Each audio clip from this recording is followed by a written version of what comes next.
Nii, ja tere, mina olen Maria Palusalu aiast ja täna ma räägin sulle siis sellisest teemast, nagu on rõduhaljastus, kuidas muuta enda rõdu selliseks lopsakaks, mõnusaks, õitsvaks, lilleliseks oaasiks. Kuidas siis sellist rohelust sinna rohkem tuua? Sest mis see rõdu on, eriti kortermajades, kus ei ole aeda, siis see rõdu on toapikendus. Ta on selline miniaed, mida sa saad aiaks või aiana ära kasutada. Ja see on nagu lisavõimalus, mida sa saad enda sellise mõnusa eluruumi loomisel kasutada. Ja ükskõik kui suur tegelikult sul see rõdu on, kui ta on ikkagi selline koht, kus sa saad minna, kus on natukenegi ruumi, siis sa saad seal ka mingeid asju kasvatada. Kui me räägime siis erinevatest taimedest ja see ruum määrab siis ära, kui suuri asju sa seal kasvatada saad või kui palju asju sa kasvatada saad. Aga igal juhul siis on see võimalik. Lihtsalt väiksemal rõdul on valikud piiratud, et sa pead otsustama ära, mida sa tahad seal kasvatada. Kas maitsetaimi, kas silmailu, kas mingeid suvelilli. Pead lihtsalt ise vaatama, mis on see, mis sulle kõige rohkem rõõmu valmistab. Mida siis saab rõdul kasvatada? Rõdul saab kasvatada peaaegu kõike, mis potis kasvab. Praktiliselt tegelikult kõike, mis potis kasvab. Kui sa lähed aianduskeskuses ja sa näed, et seal potis kasvab mingi taim, sa saad väga hästi seda ka rõdul kasvatada. Nüüd tuleb vahe sellest sisse, et kas sa saad seda taime ainult siis ühe hooaja kasvatada, kas sa saad seda pikemalt kasvatada, ehk siis kas ta jääb ka üle talve. Ma tegin sulle väikse sellise ülevaatliku nimekirja, mida siis võiks või mida saab rõdul kasvatada, et sul tekiks sellist mõtet, ideed, mida võib-olla enda rõdul ära kasutada, kui sul on rõdu olemas. Need taimed, need kehtivad ka terrassile, ehk siis sa saad sama asja ka terrassil kasutada. Kui sul on terrass, sa saad terrassil kasvatada ka praktiliselt kõiki taimi, mis kasvavad potis. Ehk siis kindlasti suvelilli. Suvelilled on kõigile teada-tuntud, väga populaarsed, kasvatatakse rõdukastides, rõdul pottides, ka terrassil. Maitsetaimed, erinevad maitsetaimi absoluutselt saab rõdul kasvatada. Ka köögivilju, marju, marjapõõsaid. Kui näiteks mõelda maasikate peale või isegi marjapõõsaste peale nagu mustikad. Miks mitte? Kui on õiged tingimused siis olemas. Kindlasti saab ka püsikuid kasvatada.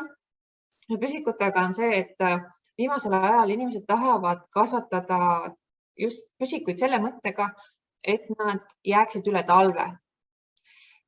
Seda võib teha nii ja teisiti, ehk siis võib see püsik olla ka ainult suvikuna, ehk siis ta on ainult ühe hooaja ja pärast siis istutatakse kas kuhugi aeda või siis viiakse komposti. Aga see võib ka olla täiesti sellise püsikuna, mis üle talve püsib sul seal rõdul või siis terrassil. Aga nende konkreetsete näideteni ma tulen siis päris selle video lõpus.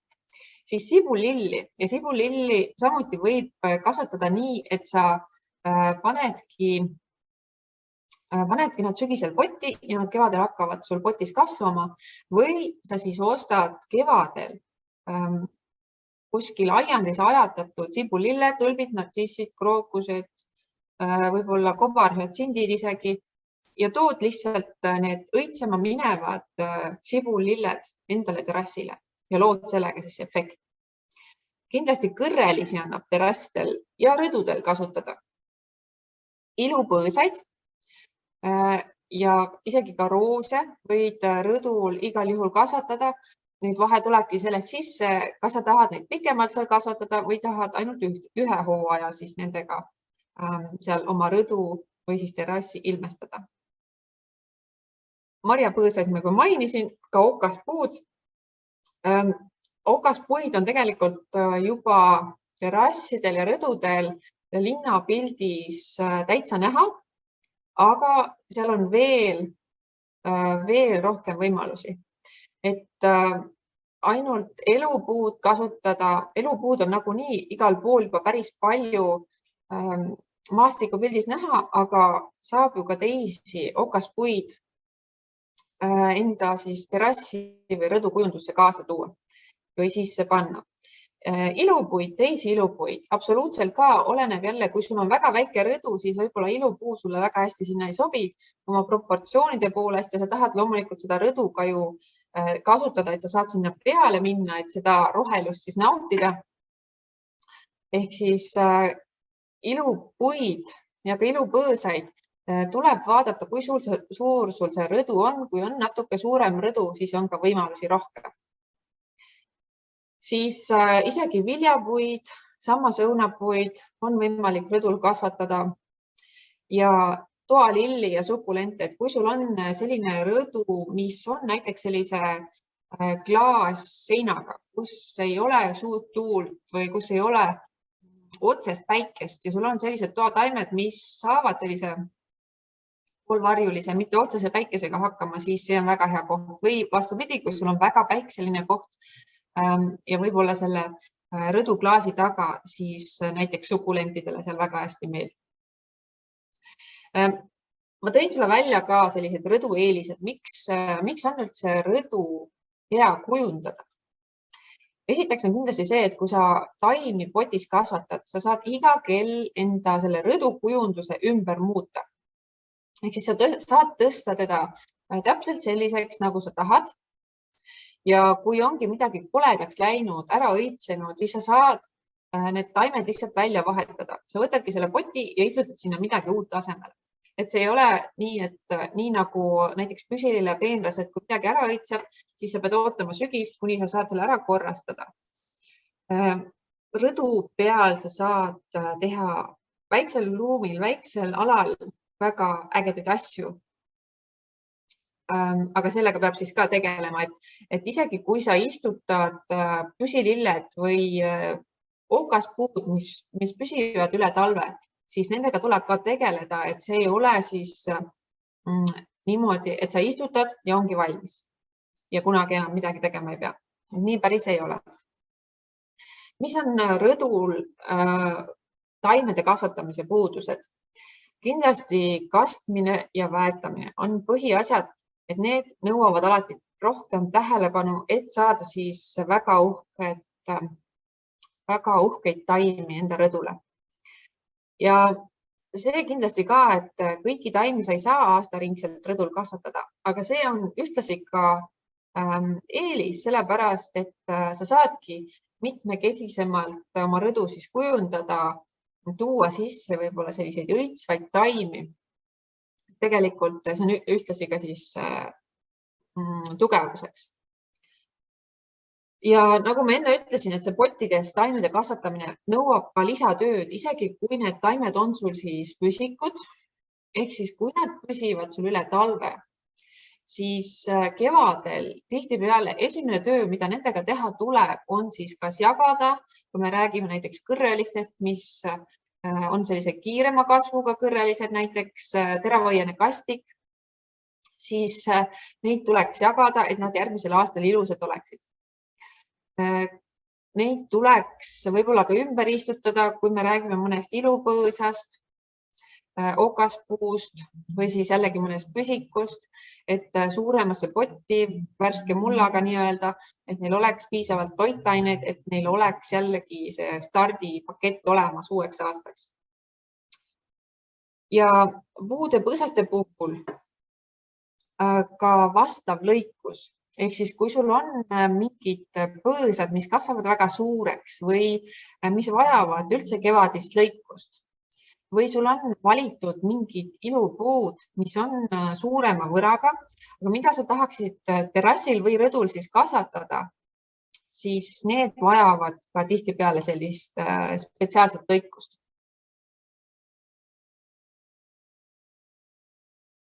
Et seda jah ei tasu nagu valesti aru saada, et kui ma valin enda terrassile püsikud, mis püsivad üle talve, siis need ei vaja kunagi nagu enam tööd. Et loomulikult nendega tuleb siis ka tegeleda. Üks hea mõte, mis nendega võib teha, on see, kui sa kevadel istutad enda rõdule mingid püsikud, mis seal siis suvel ilusti õitsema hakkavad või mis sellist efekti annavad, siis sa sügisel võid nad näiteks istutada endale aeda, kui sul on aed olemas. Või siis, mida sa võid veel teha, kui sa sügisel istutad nad aeda, sa võid kevadel enda aiast või kellegi teise aiast või aianduskeskusest uued püsikud tuua. Kui sa enda aiast, näiteks kui sul on maakoht, kus sa saad mingit aeda pidada, siis sa saad kevadel näiteks enda aiast tuua mingid püsikud, sealt välja kaevata, poti istutada ja tuua endale rõdule, kui sa siis suveperioodil ka seal korteris siis viibid näiteks. Mille järgi neid taimi siis üldse valida sinna rõdule? Kindlasti tuleb vaadata kasvutingimusi. Esimene asi, valgustingimused on kõige aluseks. Kui sul on päikseline rõdu, siis sinna tuleb ka valida sellised taimed, mis saavad selle ekstreemse päiksega hakkama. Kui sul on tuuline rõdu, siis peaks vaatama, et need taimed ka selle tuule käes hakkama saaksid. Või kui sul on jällegi näiteks selle klaas seina taga see rõdu, kus tuul ei ole probleemiks, siis tulebki vaadata, mis taimed sinna siis täpselt sobivad. Just nende klaasi taga rõdude eeliseks võib-olla ongi see, et esiteks on ju tuul ei puhu, aga teiseks on ka temperatuur seal veel kõrgem, ehk siis näiteks toalilledele seal väga hästi ka sobiks. Üldiselt, kuidas rõdudel, terrassidel see istutuse tegemine jaotub, kevadel siis tehakse esimene istutus, mis on siis selline kevadistutus. Me kõik teame võõrasemasid, meelespäid, mida kevadel siis istutatakse igasugustesse amplitesse ja konteineritesse. Et see võib loomulikult olla ka üks osa siis rõdu sellest kujundusest. Teine istutus on siis suvine istutus suvelilledega, mis tehakse siis kuskil mai lõpus, ja kolmas istutus on siis sügisene istutus, mis tehakse näiteks kanarbikega või siis erinevate kõrrelistega. Et see on selline klassikaline jaotus, kuidas seda sesoonsust nagu kaasatakse sellesse istutusse. Ja miks see nii on? Sellepärast, et ütleme, pikki aegu ongi kasutatud terrassidel, rõdudel just neid sesoonseid taimi, et püsikute ja selliste pikaealiste taimede peale ei ole veel nagu väga seda asja üles ehitatud. Ja miks neid siis kevadist, suvist ja sügisistutust tehakse? Sellepärast, et need püsivad nagu võimalikult pikka aega efektsed. Nüüd, kui sa hakkad neid taimi valima, siis tasubki vaadata enda jaoks, mida need taimed peaksid mulle nüüd suutma pakkuda. Kas ilmailu, kas nad võiksid olla kuidagi tarbetaimed, et ma saan neid kasutada, kas nad võiksid õitseda, kas nad võiksid mingit efekti anda. Näiteks kõrreliste puhul nad ei õitse, ütleme, pikka aega, aga nad hakkavad mingist ajast, siis kui nad on oma lehed peale kasvatanud, õisikud ilusti peale kasvatanud, siis nad annavad sellist huvitavat efekti näiteks. Või siis ka püsikud, mis võib-olla terve suvi ei õitse, aga just sellel momendil, kui nad õitsevad, annavad siis väga huvitavat lisaefekti. Ja seda, nagu ma enne ütlesin, saab siis endale vastavalt muuta. Kui nad on ära õitsenud, siis kas vaatadki neid ära õitsenud õisi, kui need on dekoratiivsed, veel mõnel on. Ja kui ei ole, siis saadki ära koristada ja ümber kujundada. Aga on jällegi midagi uut ja huvitavat. Kusjuures viimasel ajal ongi populaarsemaks muutunud just see, et kasutatakse esiteks kõrrelisi nii aiakujunduses kui ka siis terrassidel, rõdudel, aga ka üldse püsililli üldisemalt. Siis kuhu need taimed siis istutada tuleks? Üks variant on istutada need pottidesse, piisava suurusega pottidesse. Mida väiksem see pott on, seda kergemini kuivab ta läbi ja mida suurem see taim seal sees on, seda kergemini kuivab ta läbi. Ehk siis tuleks valida õige suurusega pott ja sinna potti võib istutada mitu taimega kokku. Võidki teha sellise väikse väikse huvitava koosluse, kuhu sa mitu taime kokku istutad. Ja selliste koosluste puhul jälle on hästi oluline tegelikult see, et järgmisel aastal see kooslus on täis kasvanud, kui see on nüüd valitud taimedest, mis püsivad üle talve. See kooslus on täis kasvanud ja see tähendab seda, et sa järgmisel aastal pead selle koosluse nii-öelda laiali lammutama ja uuesti siis kokku istutama ka siis suuremasse potti või siis jagad neid taimi, et nad saaksid uuesti hästi areneda. Siis amplitesse, absoluutselt kõigile teada-tuntud amplitesse saab istutada rõdukastidesse ja ka vertikaalhaljastusena seinale võib siis neid erinevaid taimi istutada. Mida ma soovitan juurde mõelda, kui sul on väga palju potte, väga palju erinevaid selliseid anumaid, kus sul see haljastus on tehtud rõdule näiteks või siis terrassile, siis alati tuleb kasuks sinna juurde kas siis installeerida kastmissüsteem või siis validagi sellised nii-öelda isekastvad potid, kus on veevaru juba sees. Ja sest, et kui sul see isekastev pott on valitud, siis see lihtsustab sinu tööd väga palju. Üks hea saksa firma, kelle potte me oleme ise kasutanud ja kelle potid tõesti väga hästi toimivad, on näiteks Lehutsa. Ja temal ongi see nagu veevaru on seal põhjas olemas päris pikaks ajaks. Millist mulda valida istutamiseks? See on ka oluline teema, et sa saaksid ilusad taimed.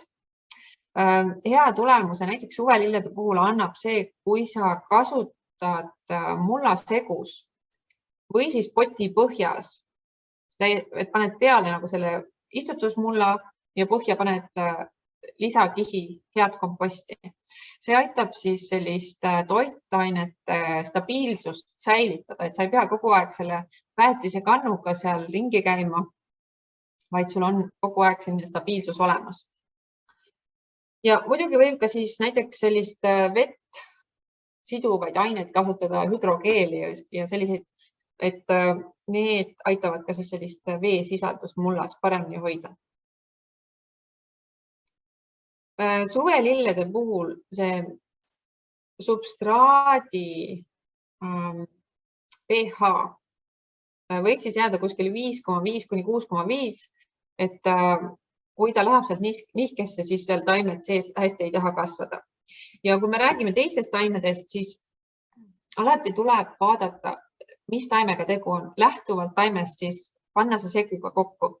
Et kui sul on näiteks hostad, pojengid või midagi sellist plaan istutada sinna rõdule, siis tuleb sinna segada ka väga kompostirikas, toitainete rikas, väga hea rammusmuld substraat. Seda tuleb jälgida.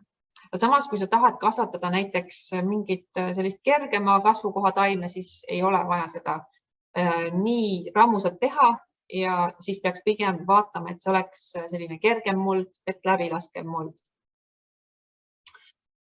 Nii, ja ma tooksin sulle välja siis tegelikult, mis ma veel tahtsin rääkida, on see, et kui sa ma toon nüüd välja need rõdutaimed, siis neid taimi sa saad loomulikult kasutada pottides ka terrassil ja terrassiga on veel see lisaboonus, et kui sa terrassi ümbruses kasutad juba oma aiakujunduses, kui sul on ruumi, kui sul on võimalust aiakujunduses kasutad juba istutusalasid, siis sa lood enda terrassi ümber veel sellise mõnusa ruumi, kus sul on midagi vaadata, kus sul on hea olla ja sa seod paremini oma siseruumi oma aiaga.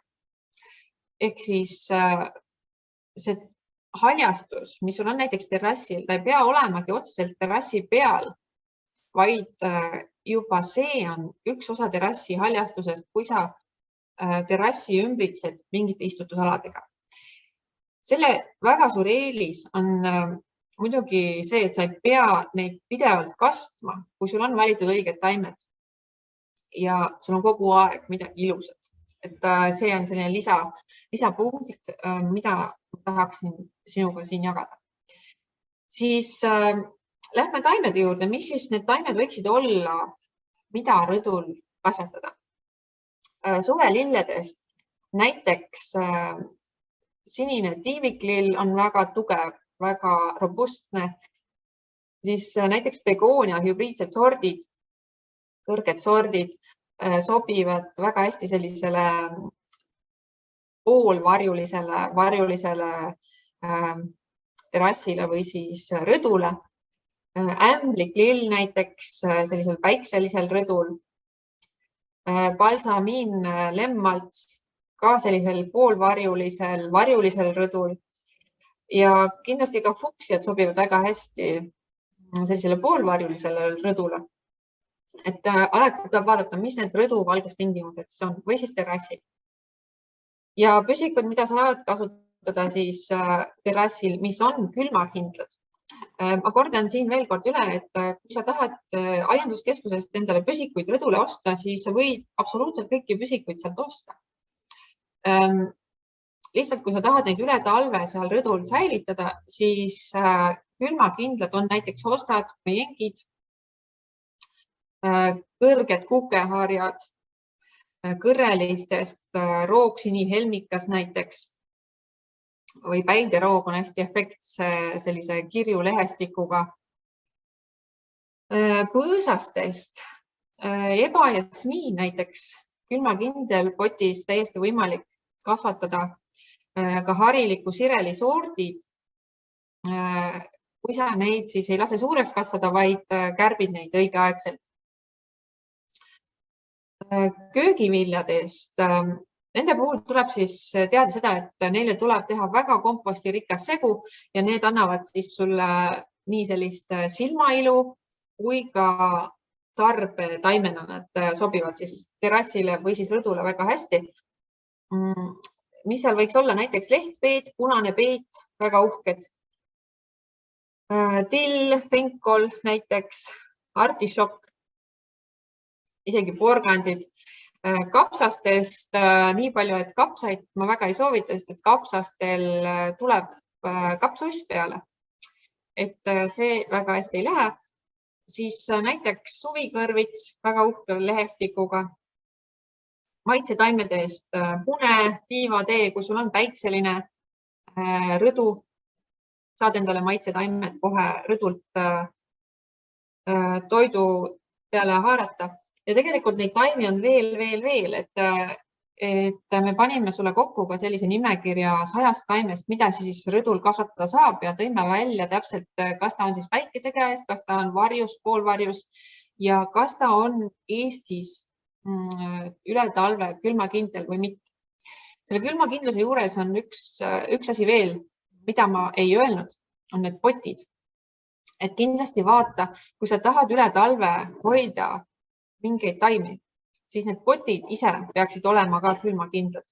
Et kui sa valid sellised potid, mis külmaga lõhki lähevad, siis see taim võib seal üle talve püsida, aga see pott ei püsi üle talve. Ehk siis see on võib-olla isegi natuke olulisem, kui siis see taim, mis seal sees on. Aga ma soovin sulle palju rõõmu rõdul oma taimede kasvatamisel ja katsetamisel. Kui mina tegin seda asja kokku panin sulle, siis mul tekkis selline tunne, et tahaks kohe ise ka vaadata, millise rõdu nüüd järgmisena ette võtaks ja ilusaks teeks ja see võimalus neid taimi seal kasutada, erinevalt kombineerida potivärvidega ja kusjuures potivärvidest ma tahtsin natuke ka rääkida, et kui sul on ikkagi sellises modernses stiilis maja, siis vali sinna juurde ka modernses stiilis potid, mitte terrakotat või mingit punutud potte. Ja kui sul on kuskil maakodu, siis seal võid kasutada selliseid punutuid või selliseid romantilisi potte ja potikesi, et kindlasti tuleb seda stiili ka silmas pidada, sest et muidu see ei tule väga hea lahendus, muidu tuleb puder ja kapsad sinna terrassile. Et seda ühtset stiili tasub alati jälgida. Aga selle lingi sa leiad siit selle video juurest, selle nimekirjaga, mida sa saad siis alla laadida endale nende taimedega, mida rõdul kasvatada. Edu!